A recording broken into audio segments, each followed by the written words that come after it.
Welcome back, everybody, to the first of the two-part finale of the Finding Coil of Bahamut, aptly named the Final Coil of Bahamut. So let me preface this by saying that this is the reason I had to eventually split this and the Crystal Tower into out of continuity from where I wanted them to originate. And mainly that was because my Scholar, which is my alt, was not properly geared for this by the time my static was ready to carry me through this.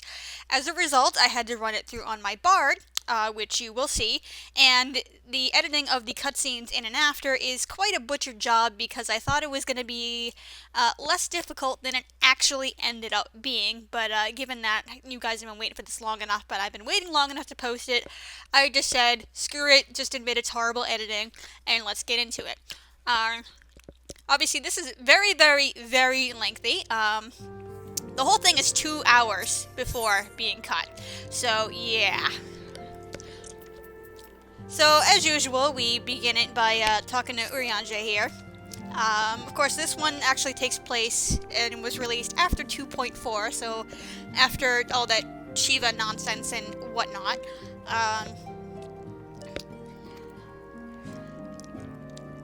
So once again, obviously, our dear little short stack sister has been doing some more research and whatever, and hey, how are you? There she is now.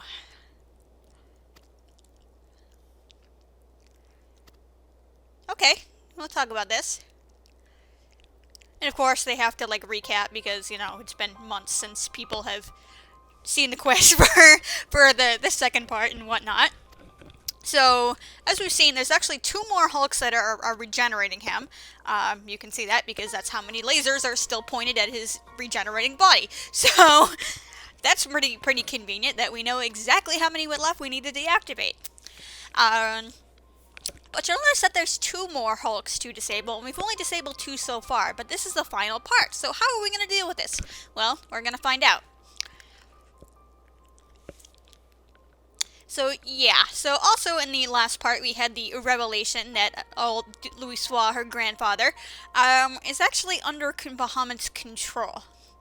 Needless to say, that's pretty damn upsetting for her, because considering when she first met him down there, she thought he was there to prevent Bahamut from being regenerated and keeping vigil over him. But even so, even though she, you know, a direct threat has made against hers and technically our life, and the fact that she was shot and knocked on her ass, and that this news is probably extremely upsetting, she's not backing down from this whatsoever. In fact, she is more determined than ever to go back in here and finish what he had started. Both, you know, out of necessity for this is something that needs to be done for the sake of the world, and a little bit of personal vengeance for her family, and herself, of course.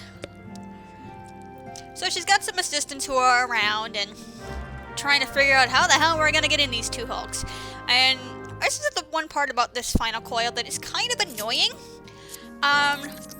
Before, early on, I was gonna see, crappy butchering edited there, in the first 2, we actually only minorly had to go talk to someone and be like, oh, okay, here's the opening right there. Oh, here's who you talk to go into it. Okay, cool, let's go down in there.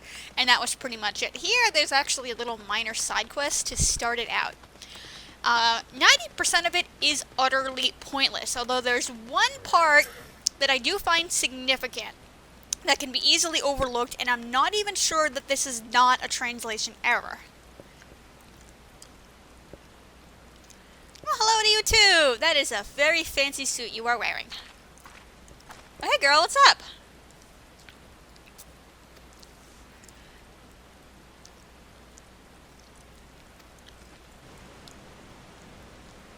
Ah, damn it! Yeah, this kind of sucks. That for all we can find the fragments, we still have to actually find a way in.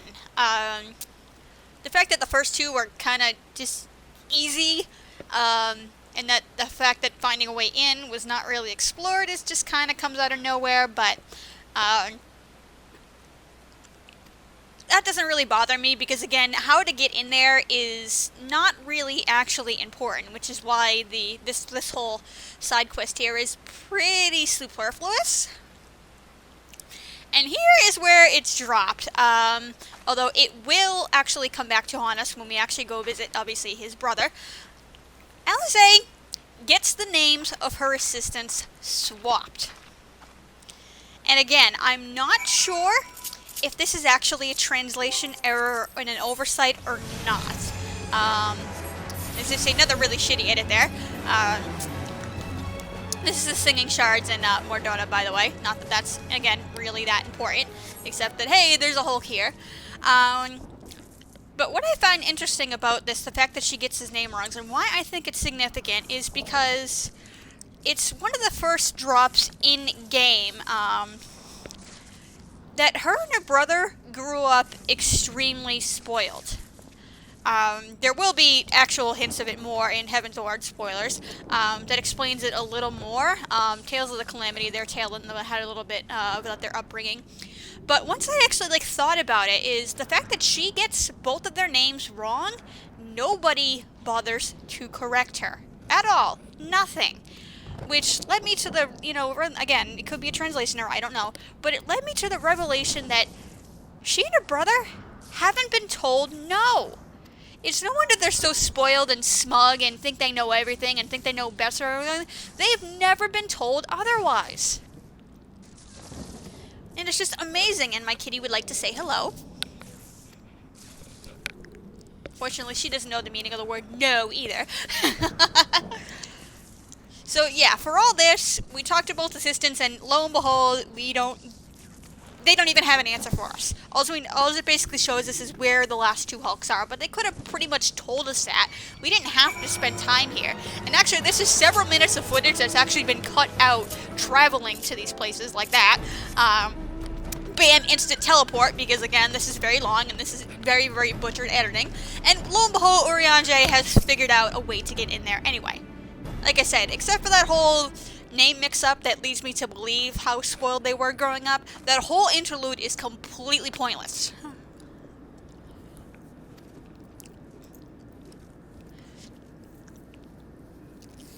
Yes, but we have come out here in Northern Thanalan twice. Could that have something to do with why we ended up here? Because we still haven't figured out, well, there was that whole point about Cartno, blah blah blah, Bahamut's energy, blah blah blah blah blah.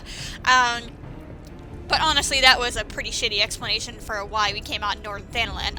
There's nothing really more significant.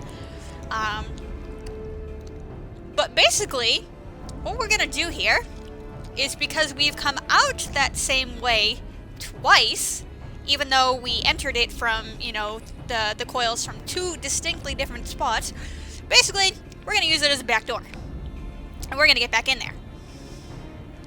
But the problem is, where is it going to lead us?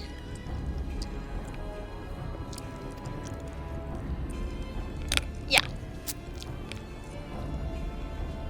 Now, it's not, directly stated, because obviously, besides the generic release order, there is no distinct timeline for when all this Coil nonsense is taking place. But if we do consider it at the release that it does take place after the 2.4 storyline, this does make a little bit of sense that how dangerous it is to go in the back door like this, not only in the sense of we don't know exactly where it is going to lead us, but remember that whole crap about having to attune to the Aether Trail of the Aetherite that Iceheart broke and everything, and Moonbreeder coming in and be like, okay, yeah, maybe we can recreate this. And Yastola was recalled the whole Titan thing and how she had trouble attuning to an unknown beacon and all that stuff like that. A bunch of this is obviously related to that, even though it's not said. So this is them kind of just backing up that those little plot points weren't just to make our lives harder and stretch things out. There actually is metaphysics in this game explaining that. But nevertheless, we're going to attempt it anyway.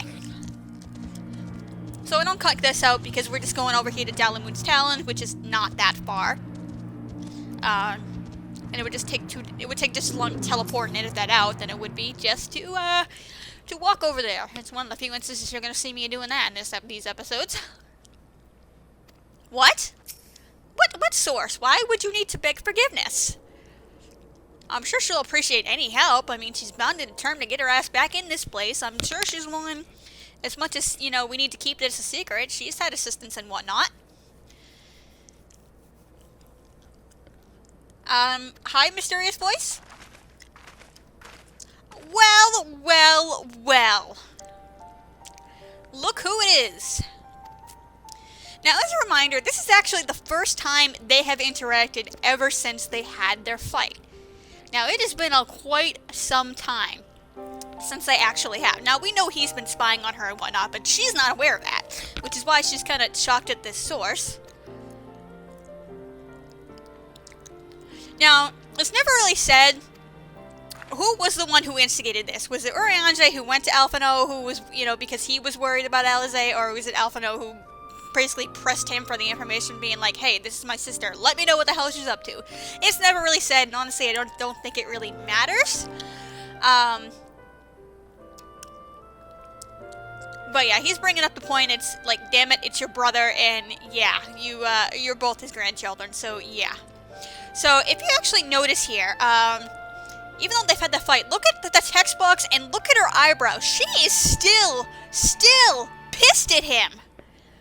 Like, this is a stupid argument they have, and even though I've gone through more than once, I can explain emotionally, I can understand emotionally what she is going through here and what is actually driving her anger, but he has nothing to do with this, and she's had a long time to cool off. She left because, she needed the space and she didn't want to hear it. Here he is, willingly, willing to aid her, and he's not even the slightest bit angry at her that she's pissed at him.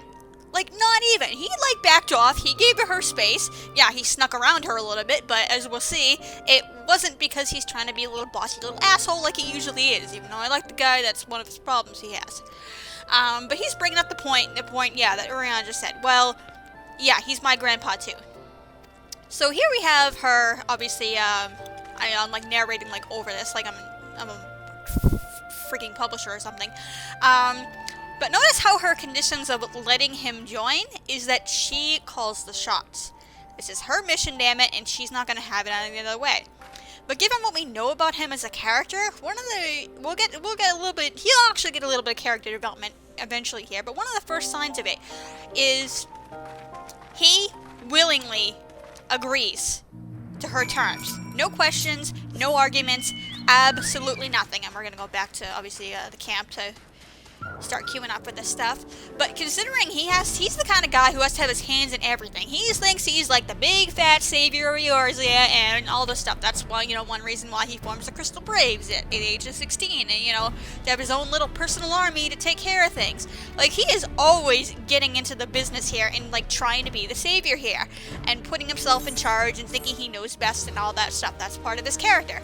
But he willingly acquiesces to his sister, understanding her need to be in charge here, which I find kind of interesting about him.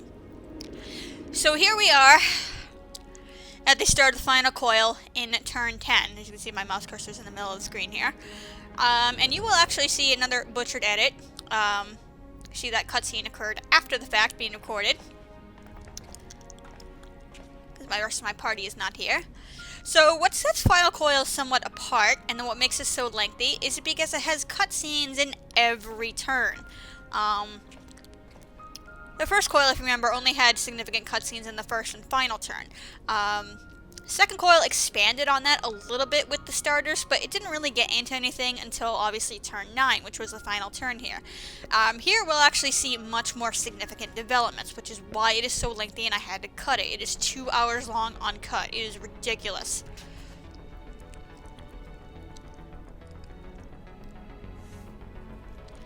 So, sorry, I have to catch my breath there for a moment. So yeah, once again, since the Allagons have had major defense backup plans in place to over here, and we've experienced opposition at every turn, of course we are here to expect it this time as well.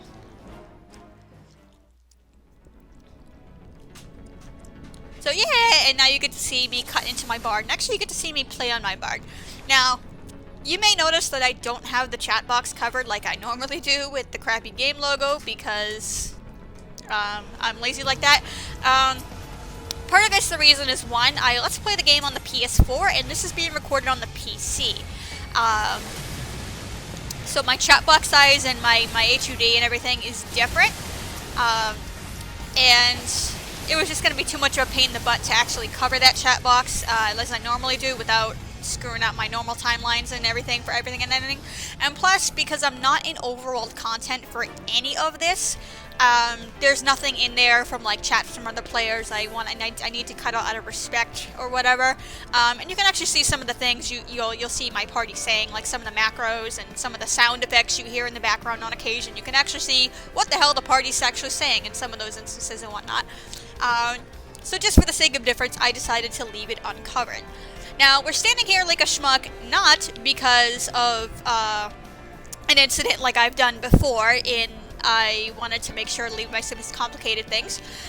There's actually 2 different packs of trash after this, before we actually reach the boss area.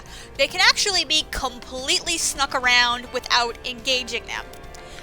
Since obviously more than one person risks line of sighting these mobs, we send one person in to get to the boss room and activate the shortcut, and the rest of us are just all standing around like schmucks, just waiting for that shortcut to appear. You can go down in the garage, kill the trash, but once somebody discovered that, hey, you could technically skip this by, you know, just sneaking around there and taking advantage of their set paths and their line of sight, that is much safer and much quicker to have to avoid killing them altogether. Because once you engage them in battle, it cuts off the jump pad to the next one. You have to sit there and kill it.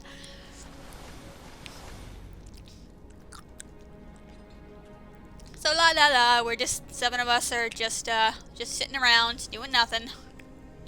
Just waiting. You can go forward and see one of the labels and things underneath, but I opt not to do that during that. So as you can see, hooray, shortcut!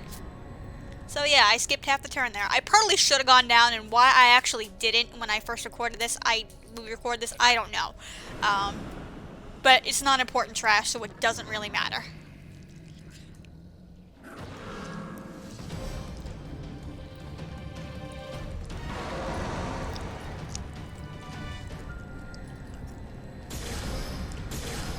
So yeah, lovely switching back and forth between the cutscenes.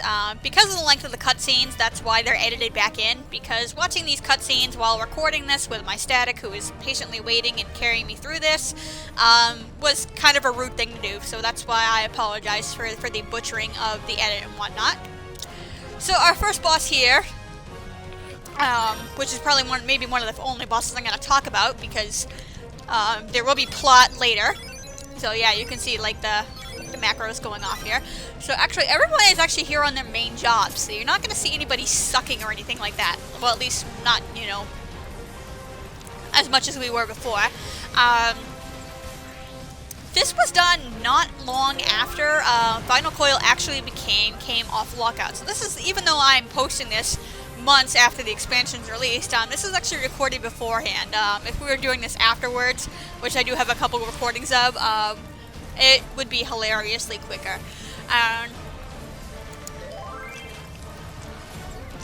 So yeah, what's interesting about this boss fight is there is a bit of RNG in the mechanics here, which we'll actually see in like the second phase and whatnot. But yeah, he's like an electrical kitty. It reminds me of something like a freaking Pokemon, for crying out loud. But these little rings around the arena are actually important. As you can see, the first one is already built in with a light electrical glow. That does several thousand damage a tick, and it will slowly encase us in the arena as we go, and will function as the softened rage for the fight. So as you can see the fight go on, you'll have less and less of the arena to work with. This isn't a big problem at the start, but as it starts to close in, you have less room to spread out, and some of the mechanics you will need to be spread out for. But yeah, we have miniature kitties and whatnot, but yeah, there's mechanics where people have to be shielded and not take damage from stuff. That's what the prey mechanic does. They love that mechanic, even though it does something different every time. They use that mechanic just about as often as they use dive bombs. So yeah, those ads being up actually make the boss invincible. So you need to kill them. And how long it takes you, the boss is like charging up, and he will do a semi-ultimate move here, and if it takes too long to kill the ads, this will kill you. and render your victory very short. As you can see, we're not even a quarter of the way to the boss fight yet.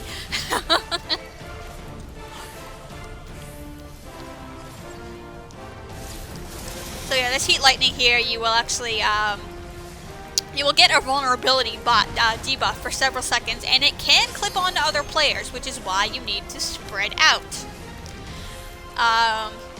Yeah, because if you get too many people clipped, it's gonna suck, because later on, like I said, there's gonna be mechanics happening back and forth between each other, and getting people clipped is a freaking death sentence. Like this, for example. This one, which was seen in the first phase, is Wild Charge, and basically, you need a certain amount of people stacked to protect that person who is actually marked.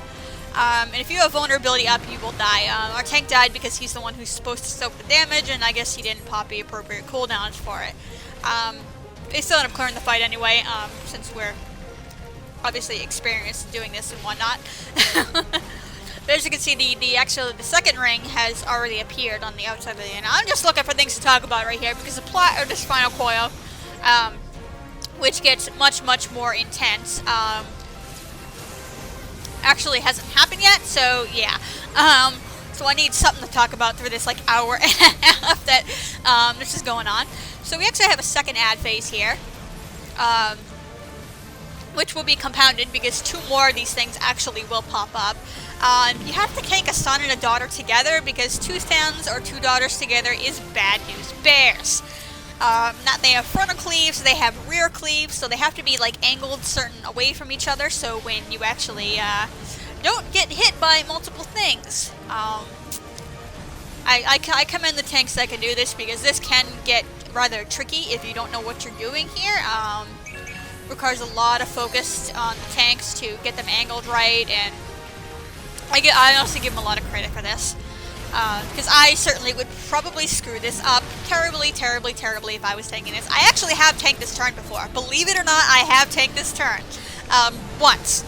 And it ended up a semi-disaster, because when I was main tanking at one point, I mispositioned the boss and ended up having to sit in this stupid electrical field. Needless to say, I will never do that again. That is why I've never tanked anything major after this turn, because I'm not skilled enough of a tank to actually do so. I mean, I'm an okay tank, but considering how precise some of these things have to be, I'm just not good enough for that.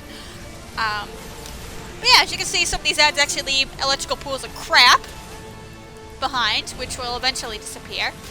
We have a 3rd ring outside the arena now, so things are getting smaller. Won't be enough to affect us just yet. But here's where the combo mechanics happen. In addition to getting the heat lightning and the charge, we now have this tether mechanic. The stick for the rest of this fight is 2 of those 3 mechanics will show up together at once. They actually have a very specific priority order. So regardless of which 2 you get, you always know which one is going off first. What that order is, I don't remember off the top of my head. And now we have ring number 4. But still, you have to be very careful not to accidentally clip or overcharge, because some of these mechanics, a lot of these mechanics require you to have people stacked, and you cannot have that debuff when you are stacked, otherwise you will die. And there's also that debuff there that appears when you screw up a mechanic. Yeah. This won't be as unforgiving as some of the later fights we'll see in the expansion, but yeah, this is one of those things that you do not have a lot of room to make errors here. And because of the floor electricity, you do not have a lot of this time. As I described before in turn 7, while it was mechanically difficult and you had to be very careful there, the DPS check was very, very, very forgiving. And it was more just basically a mechanics check and not having too many people dead at once, and all that stuff. This is a bit of a bit more on turn 8's level, although not quite as tight. Because you are fighting an uphill battle here with like the 4 and the fight progressively getting harder as you go. Obviously every coil fight does that to some extent, but here's where you start to see it ramp up. I don't remember how far we actually get, but with the rings, but I remember when we people were very first started this fight, including us. Our first win was actually a couple seconds after the final ring, which is that whole thing in the center actually appearing. So as you can see, yeah, arena's getting much, much smaller now. Which means, when we actually get dashed back there, we are getting knocked back into the electricity. So we have to get out of that crap as soon as possible. So, yeah, crappy music change here, because again, I'm viewing the defeated cutscene after the fact, so the music does not flow. And here is me in my Heaven's War gear! Spoilers! I did the ending battle cutscenes on Bard because turn 13 is actually the only one I've cleared on Scholar, because that is the only one I need to see the final quest. So yeah, that's why my Scholar is in the openers and my Bard is in the closers, because I don't have access in the end on my Scholar. Forgive my crappy editing! Forgive it! You're not here to see my crappy editing, you're here to see the story and me ramble about it. So unlike before, where we had Allagon gear and eventually high Allagon gear, this is actually Dreadworm gear.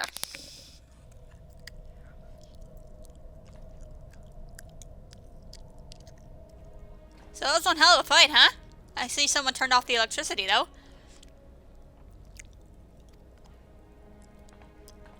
So yeah, all around us in these tubes are dragons. And they're imprisoned here. Now, we won't get into it, obviously, until the expansion, but as you know, Kurthus is engaged in, well, and all of Ishgard, actually, is engaged in a 1,000-long-year war with the dragons. So this is, you know, that war is still going on in this time, despite being a millennium old, so... But even so, she actually pities the poor creatures who are in here, because, well, they're kind of victims. So here we drop another bombshell. How Bahamut is kind of able to regenerate and still exist, because remember, we need Aether and Prayer are the two main ingredients to the primals, and of course a callback of Nail Deus Darnus mentioning when he tried to stop us at the beginning of turn 7 about Bahamut's beloved children. These are his beloved children. Now, I like how Athano actually approaches this, because he's already figured it out. But rather than just straight up tell her, he gives her a hint to have her figure it out herself.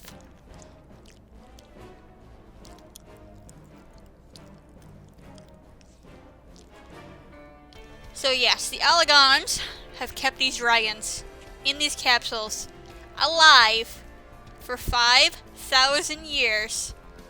To keep Bahamut imprisoned within Dalamud. Yeah. They had backup plan after backup plan after backup plan to keep him here. No wonder he is so goddamn pissed off. And she realizes this. This right here is almost horrifying. Because you begin to realize that Bahamut is the victim. But despite all that, he is still an instrument of destruction and therefore does still need to be put down. And they actually don't go into this. I wish they did by the end. Obviously there is talk right there of the mercy kill on the dragons that are encapsulated here. I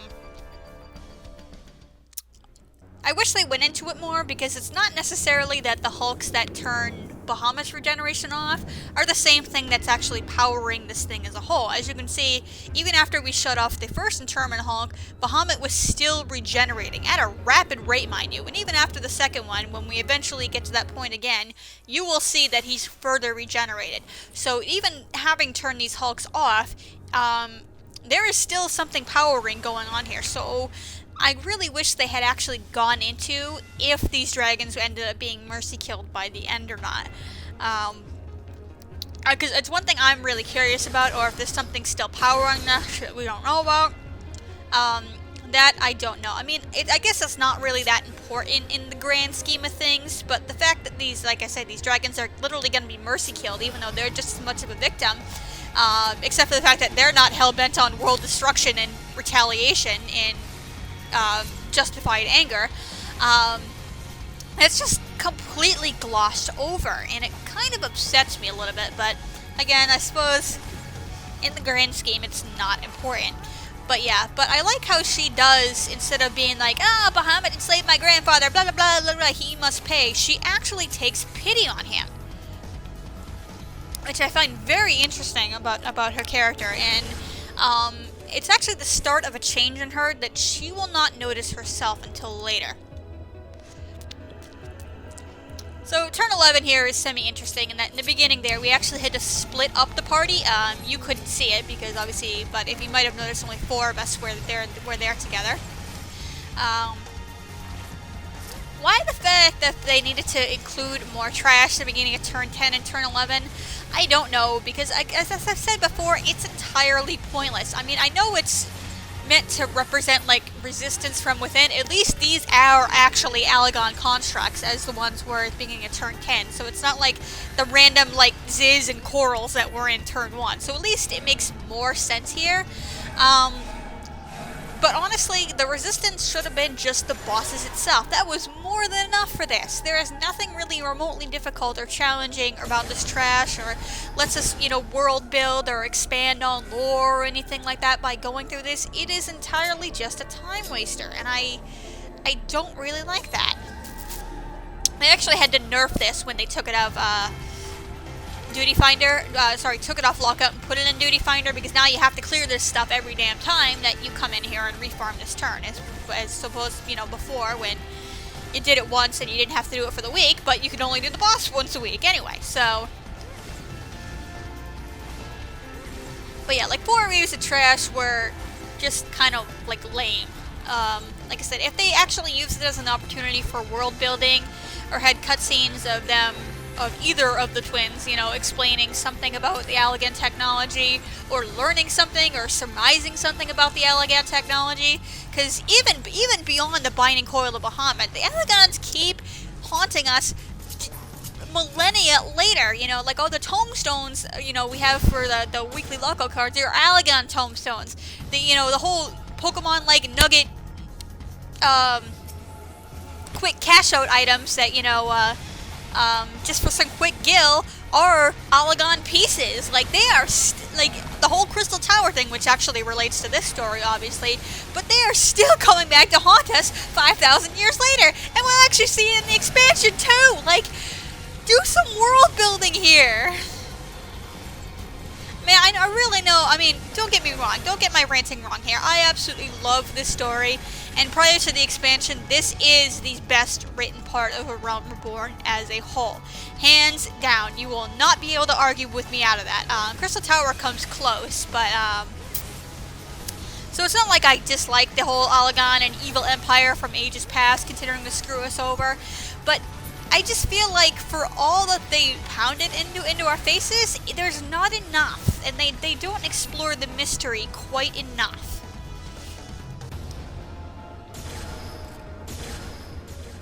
Like, people just, like, accept it as a thing, you know, and I mean, like, people in universe, not, like, people as in the people playing the game here.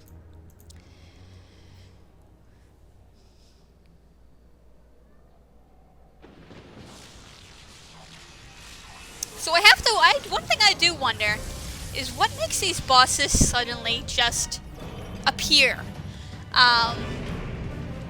This isn't just like a random like cutscene where, oh, intruders are detected. Like, what I would like to see with Undergood there is have them like patrolling the dragons in the hallways, making sure none of them escaped, and then instead of just appearing, like leap from one of the raptors once he senses an intruder. Like, I would have liked to see that. I'm actually eating my food here, by the way, for stat gain.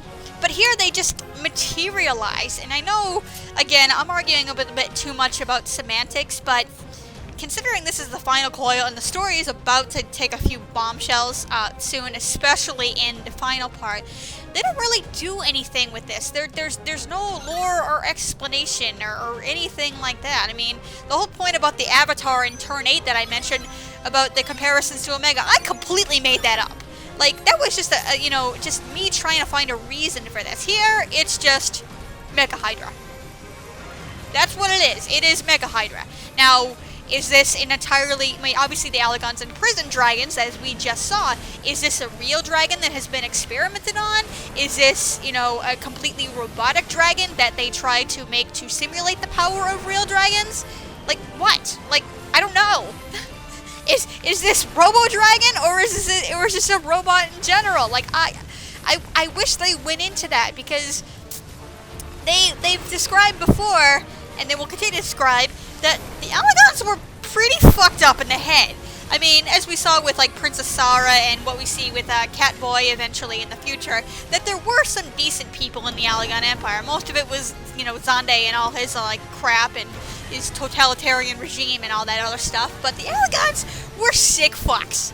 They, honestly, they really were. And I really wish that they would go into more about, in depth about the reasoning, what they tried to do, why they tried to do it, what was the end result of these experiences. Like I said, whether or not this is, you know, either a dragon turned into a robot or just a robotic dragon or something entirely, I don't know. But what was the purpose? Is this a failed experiment? Is this a successful experiment to protect the coils from within? Like, is this, you know, possibly a guardian to make the dragons within sympathize a little bit more and not try to escape or something? I mean, I know they're pretty stuck in there, but you never see if they've actually attempted to make a mistake, if they're just kept in, you know, like a only minorly conscious state, you know, kind of like, you know, in the Matrix, you know, paradise virtual reality and all that crap, and they don't really realize they're in there or anything like that, and they just, all they do is just you know, just keep praying, not realizing they're entombed. Like, what?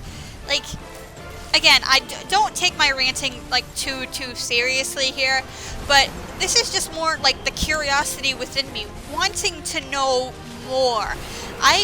I am so ingrained in this story that I can't get enough of it, and all I want is just more. I want an explanation for this thing. And, you know, I know I complain too much. I mean, I'm always complaining. That's just what I do. I'm like the complainer bitch of the universe. Okay, that's just how my brain is wired, for better or for worse. And I know that a lot of times I come off much more negative than I intend to. And obviously this is one such a case, but it's only because, like I said, I want to know more. Like, I want to be educated. I want to immerse myself in this further. I mean, I know it's just a video game or whatever, but it has my curiosity peaked, like, so high that I'm just, like, all I can do is just think of stuff, like, entirely on my own. And that's not a bad thing, you know, piquing interest in, you know, the people who are doing it, and make them want to expand on the world, you know, themselves and whatnot, and speculate. But I just wish they did more with it. I mean, I know time and money and all that other stuff, but, you know, this is a game, and this is MMO, and they're constantly updating content. You know, there's only so much time to do everything with it. I understand that, but, they actually did spend a lot of money on Final Coil, and you will actually see it in the finale, where a bunch of that money went. They don't say if it went all to the writing or all to eventually what we will see, that being voice-acted cutscenes. That I don't really know, but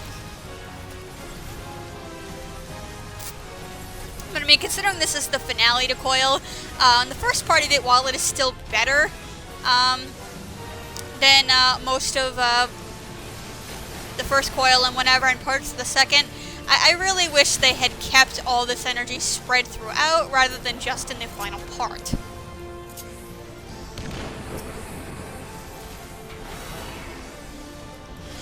So yeah, I haven't talked anything about this fight whatsoever.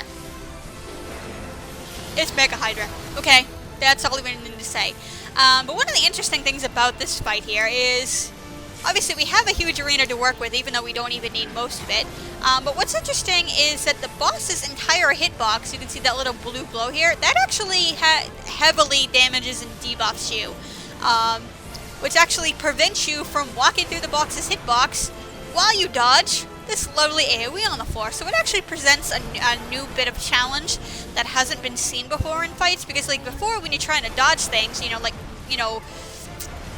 like frontal and rear cones and things like that, you can get around it by just clipping your way through the box's hitbox, often where the AoE is the narrowest and you can make the shortest distance to actually dodge it before you go back to what you're doing.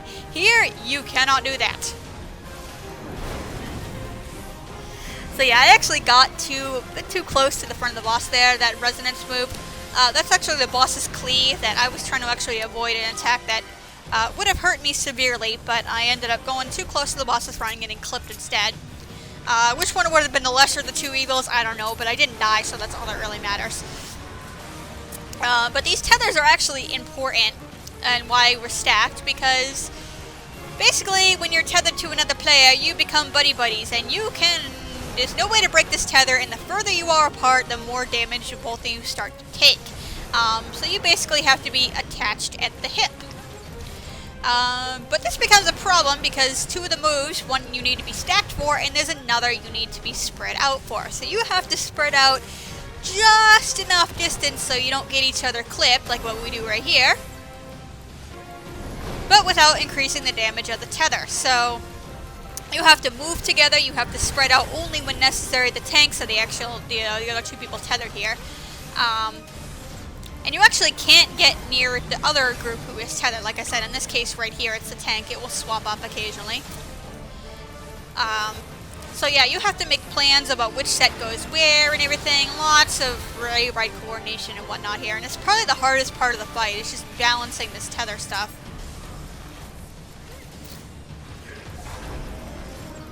So yeah, that's why we're stacked to the side now, because one group is on one side and one group's on the other side.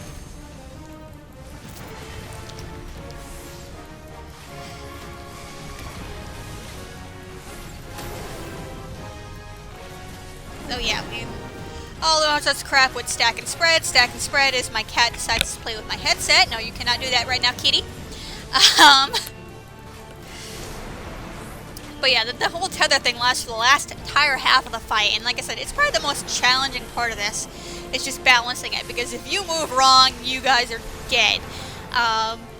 Once you get used to it, though, it's really not that bad at all, or anything like that.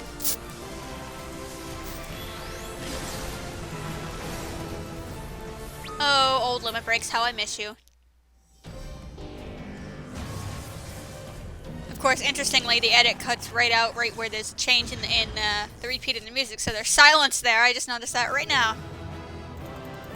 So hooray, gear we're not gonna ever see. Yeah, as the music cuts back in again. Whee! Bye, Mecha Hydra, we hardly knew ye.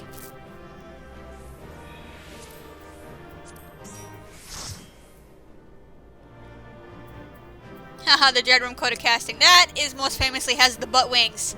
I actually do own that code. It's pretty awesome. I love it. Butt wings!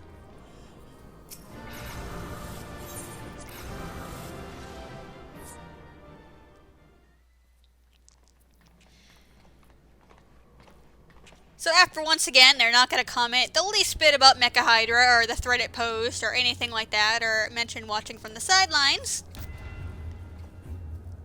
Now we're actually going to get back to a little bit of the plot here.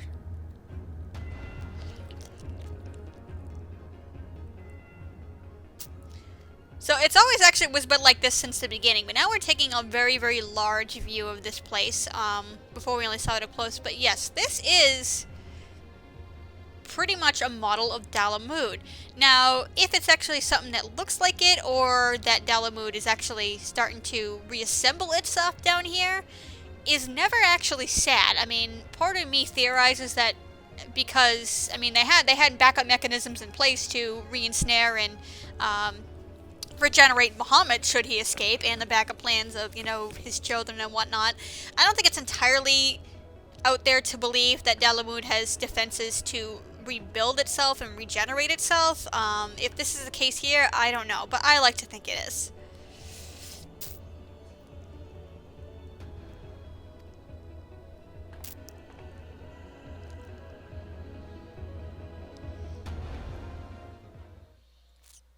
So once again, we cry out for vengeance and whatnot. So at the start of turn 12... Gods, he is almost whole again. we get to the voice acted cutscenes. Now this is hardly whole, but he has regenerated significantly since we've last seen him, and especially since the start where he was only a head. His size is staggering. I can scarce imagine how Grandfather stood against such a monstrosity. Well, we stood on his hand and your sister didn't shit her pants, so yeah. Cannot be allowed to proceed any further. Let us disable the coil and move on. Stop squabbling. Just turn the damn thing off. Grandfather? Yeah, what about that promise to kill us that you made a while ago? No, that man is dead. I will not dishonor my beloved grandsire's memory by calling you such. You are but his twisted shade, the thrall of a mad primal. Don't sound so enthusiastic about it. You were foolish to disregard my warning, child. Are you so convinced of your own righteousness?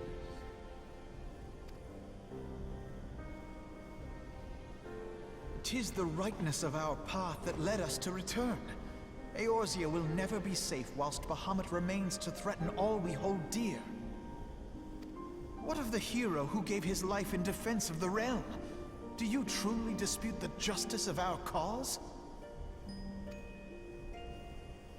My poor, ignorant grandchildren. Your world is shaped by naught but recent conflict. Listen, and I will speak to you of justice. Okay. 'Twas in the twilight of the Third Astral Era. The southern land of Mericidia suffered invasion at the hands of the Allagan Empire.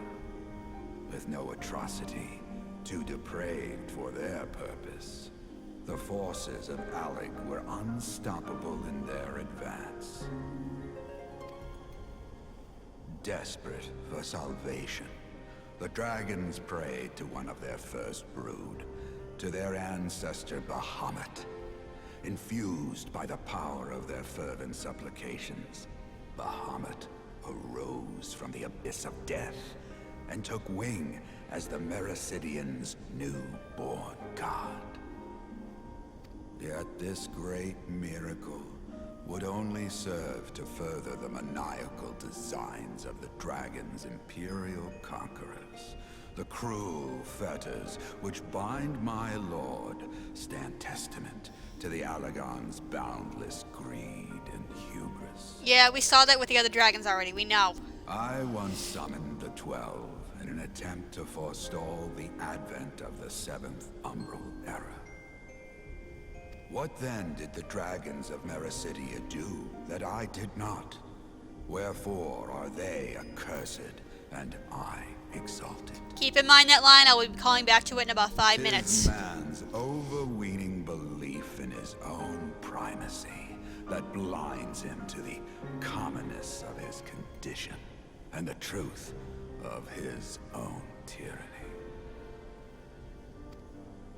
As long as man is suffered to remain, the dragons shall never be at peace.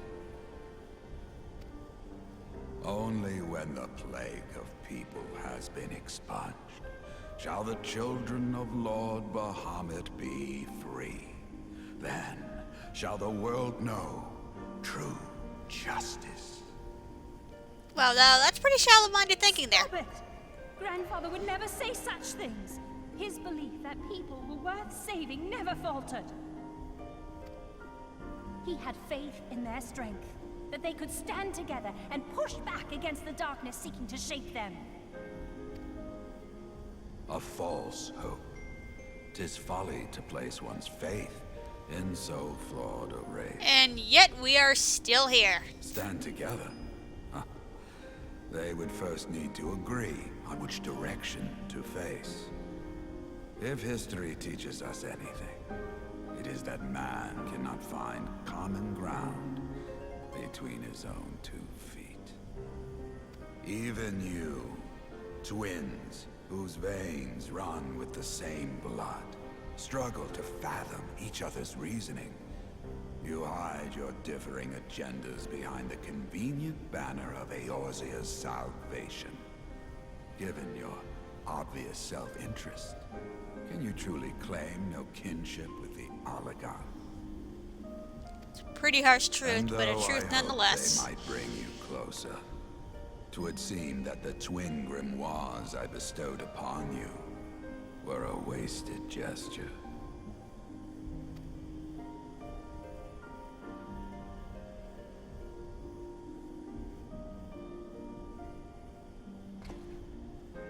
There may well be truth in your judgment of Alize and me, but such a one-sided tirade bemoaning the evils of man rings false, coming from the lips of Archon Louisoix. Did you people speak normal English? Tell me, do you champion the cause of dragons because Bahamut compels you as his thrall? Or is it because you yourself have transcended the limits of man's existence? What? Ah, so the possibility did not escape your notice. What I prayed for, and what I have become. These are the keys that unlock the truth behind Eorzea's rebirth. If you would have them, then you must needs take them by force. Come, rend this divine form asunder and claim your answers.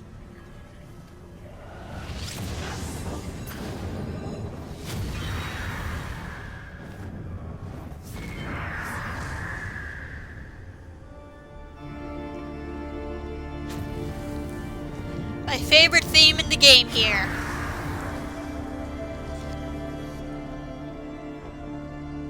But I thought...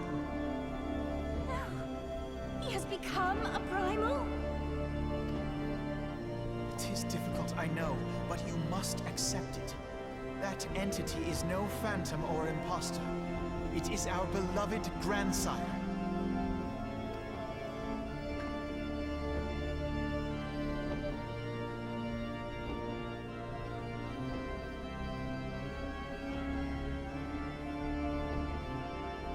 Please, for his sake and for ours, you must defeat our grandfather. Okay, it's kind of what I do here.